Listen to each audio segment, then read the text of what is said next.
Alhamdulillah Mbak masih bisa bertemu kembali nggih untuk berbagi tips sampai video ini terupload nggih. Bismillahirrahmanirrahim. Sebelumnya assalamualaikum warahmatullahi wabarakatuh. Salam sejahtera dan salam rahayu nggih Mbak. Gimana kabarnya Mbak? Harapan semua senantiasa diberi sehat, murah rezeki, panjang umur, awet momong anak putung ya Mbak.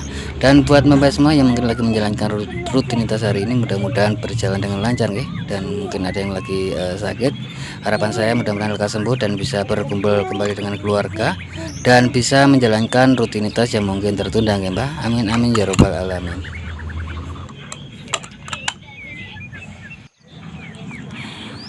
Di sini saya ada ECU Mbak ya, ECU-nya Suzuki Ignis yang kemarin itu pernah kita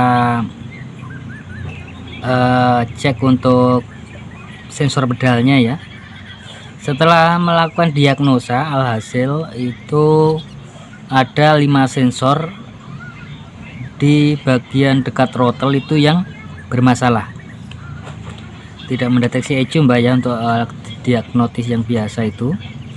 Dan setelah melakukan pengecekan di sensor kelima sensor itu tidak membuahkan hasil. Singkat cerita, kebetulan beliau itu ada kenalan ya. Beliau juga sedikit tahu ya untuk bagian-bagian mesin mobil.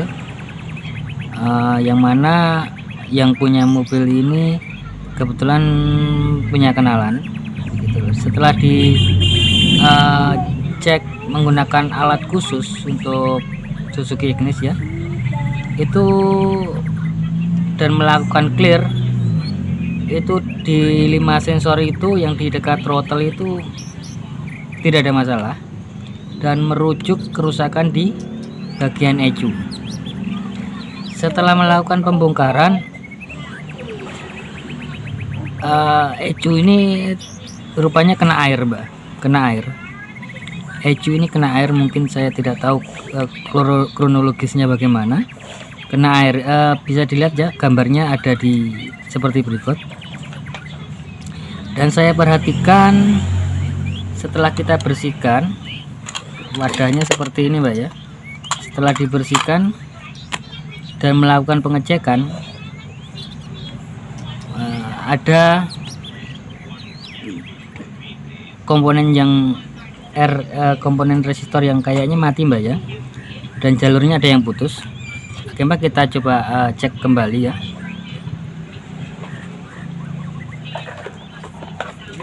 Ya.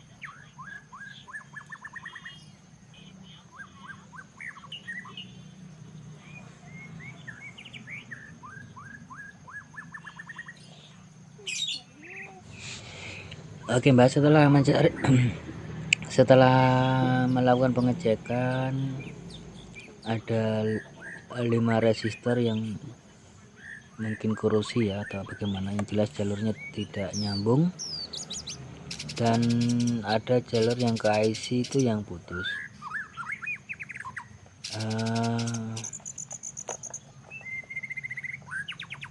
Untuk beberapa kasus, untuk menangani kasus resistor yang putus,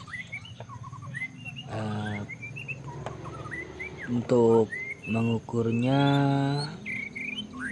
bisa mencari persamaan ya, karena di tempat lain itu kan juga biasanya itu ada Mbak, di tempat lain itu biasanya ada nilai R yang sama, bisa menyamakan ya atau mencari datasheetnya. Jika nanti mungkin bingung, jika benar-benar putus bingung cara menggantinya, bisa share datasheet, atau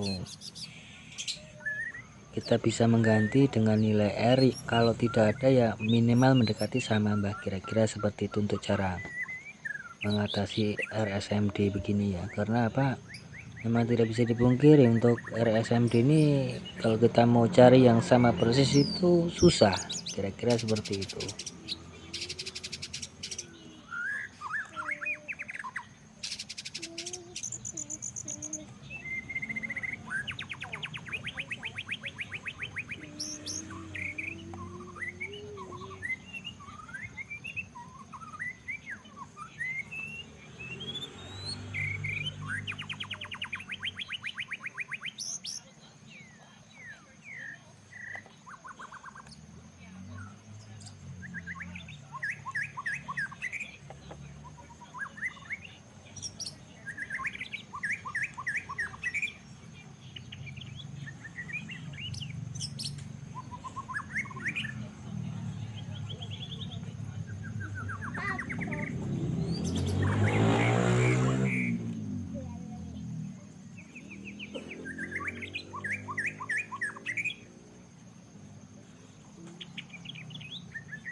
Sudah ketemu HP-nya yang anu.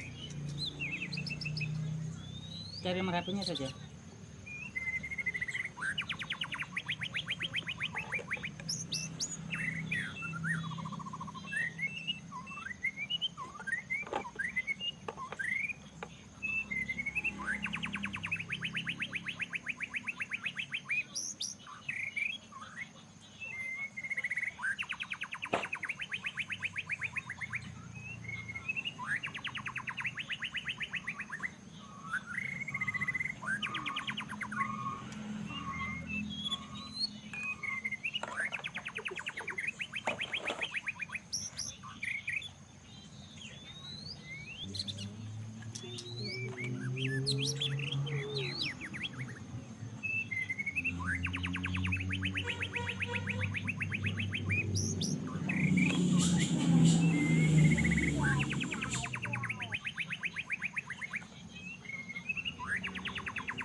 Di sini untuk cara mengatasi,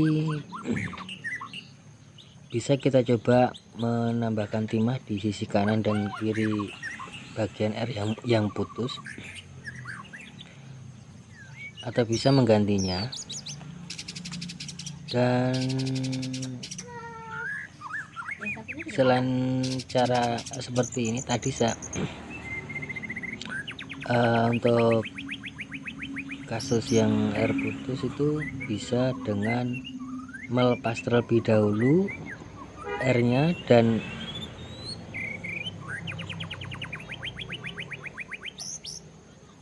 memastikan jalurnya itu tidak korosif, setelah itu dipasang ulang. Atau bisa juga cuma menambahkan timah di bagian kanan kiri saja Mbak, kira-kira seperti itu. Mohon maaf di sini mungkin saya di dalam video ini mungkin saya kurang dalam menjelaskan Mbak ya, kira-kira seperti itu, karena di sini setelah saya cek untuk di area lain itu tidak ada yang bermasalah ya, karena memang terbukti mobil itu menyala Mbak, mobil itu posisinya menyala tapi kan tidak RPM itu tidak naik begitu loh. Tapi ya saya ulangi, saya cek juga di komponen-komponen yang lain tidak ada mengalami masalah.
Di sini saya melakukan seleksi jalur di bagian IC Kelabang, Mbak ya. Di sini saya di luar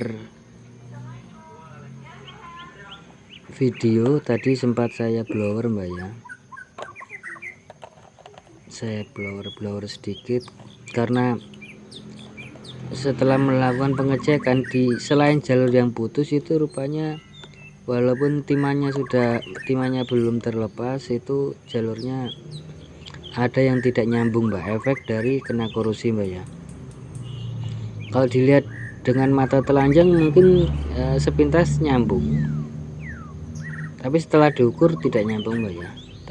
Sebenarnya ini video panjang sekali, Mbak ya, Untuk pengerjaan saya mungkin sekitar 3 jam untuk analisa dan pengecekan komponen-komponen yang mungkin putus. Itu saya memerlukan waktu yang lumayan lama karena ini kondisi mobil kan tidak di dekat sini Mbah. Kondisi mobil ini di rumah beliau begitu loh, di rumah beliau. Jadi kebetulan untuk kasus kemarin setelah melakukan pergantian pompa bensin, pengecekan apa semua, tetap tidak membuahkan hasil, beliau mendirect mobilnya pulang ke rumah Mbak. Dan kebetulan beliau itu mempunyai kenalan di bagian Suzuki ya, dan melakukan scanner itu biang kerok ada di ecu dan sempat divonis untuk ecunya. Berhubung nggak tahu, beliau datang ke jalan-jalan ke rumah untuk menyuruh saya memperbaiki sebelum melakukan pergantian, kira-kira seperti itu Mbak. Dan setelah saya lakukan penjamperan, dan untuk air ini sekali lagi mungkin ada yang mengalami masalah. Untuk masalah air, kalaupun tidak dapat, kalau mau mengganti ya minimal kita cari yang mendekati, kira-kira seperti itu untuk solusinya. Oke Mbak, sudah saya jumper. Dan buat sahabat dan pemain semua mungkin mengalami masalah sama, saya sarankan menambah timah di bagian kaki-kaki IC yang terkena korosi tadi Mbak ya. Menambahkan timah atau dengan cara memblower, karena apa? Barang ini kan habis kena air Mbak, yang jelas korosi. Takutnya nanti di kemudian hari mengalami masalah begitu loh Mbak. Dan mohon maaf untuk pembloweran saya tidak videokan ya tadi, saya skip karena videonya panjang sekali Mbak, panjang sekali, benar-benar panjang sekali.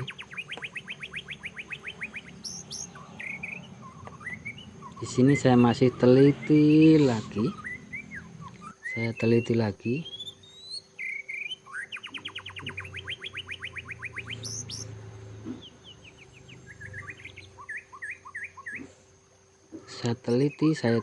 dan saya teliti lagi.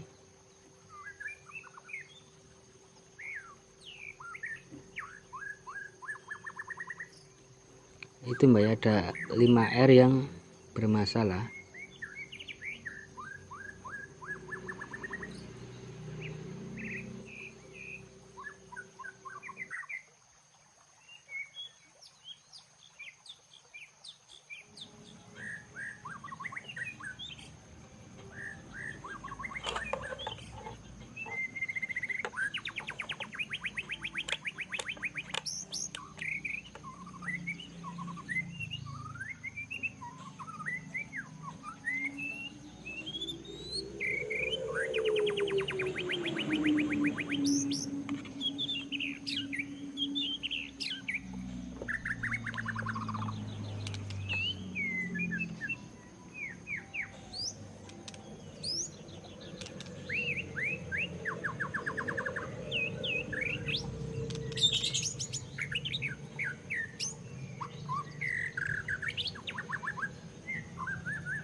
Oh ya Mbak, sekali lagi saya infokan, mungkin kalau mengalami kasus seperti ini ya, pertama-tama yaitu bisa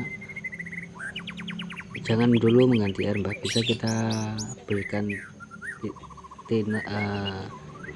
kita berikan timah di kanan kiri dulu, kita solder kanan kiri dulu.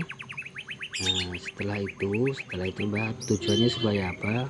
Supaya air itu mudah melekat Mbak, dan jalurnya pada saat kita lepas pakai solder atau pakai blower itu tidak hilang, karena kalau korosi itu mudah sekali apa ya Mbak ya, di kanan kiri itu biasa terkelupas dan tidak nyambung, kira-kira seperti itu. Jadi kita berikan dulu timah di kanan kirinya, kita berikan blue, kita berikan timah di kanan kiri. Setelah itu kita blower, kita lepas. Setelah kita blower kita lepas, kita bersihkan jalurnya. Setelah itu kita lanjut dengan memasang lagi airnya. Untuk pemasangan bisa menggunakan blower, bisa juga menggunakan solder Mbak. Tapi hati-hati Mbak ya, hati-hati dalam memasang memakai solder, karena jangan terlalu lama-lama menempelkan airnya, takutnya nanti malah airnya itu mati. Dan untuk pergantian air bisa mencari jika tidak ada yang kira-kira mendekati Mbak ya, yang mendekati itu insya Allah ada toleransi Mbak ya, kira-kira seperti itu Mbak.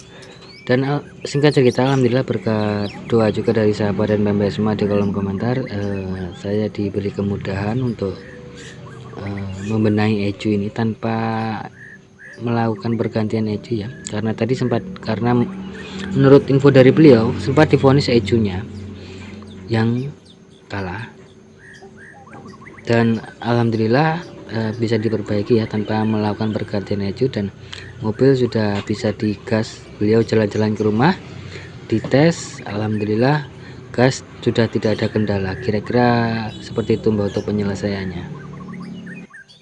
Kayaknya sampai di sini dulu Mbak ya untuk video atau tips kali ini.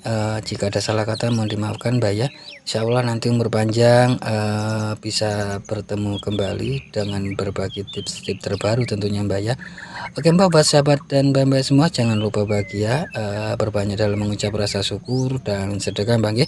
Dan khusus buat sobat muslim, sekedar mengingatkan saja, mari sama-sama kita berbanyak sholawat dan perbaiki sholat tentunya. Akhir kata akhir salam, wassalamualaikum warahmatullahi wabarakatuh.